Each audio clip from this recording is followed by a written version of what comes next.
بص يا عزيزي، العلماء لاحظوا ان الجيل دوت بيعرف يعمل حاجتين.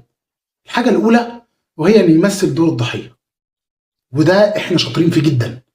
والحاله الثانيه اعتقد احنا اشطر يعني من اي حد فيها برضه، اللي هي التهرب من المسؤوليات. لذلك تم وضع ملازمه بيتر بان. بتقول ايه متلازمه بيتر بان؟ متلازمه بيتر بان بتقول لك الجيل دوت عامه بيتهرب من المسؤوليات والضغوط اللي عليه في الحياتيه، ما بيحبش يحط نفسه في اي مشكله، بيهرب على طول، بيروح لمنطقه الراحه. يقول لك انا مش هحط نفسي في مشكله، انا مش هحط نفسي في حاجه تعمل لي مشكله او ضغط حياتي.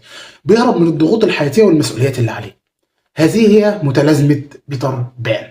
مما يجعل هذه الفئه او هذا الجيل اللي بيمثل او اللي عنده هذه المتلازمه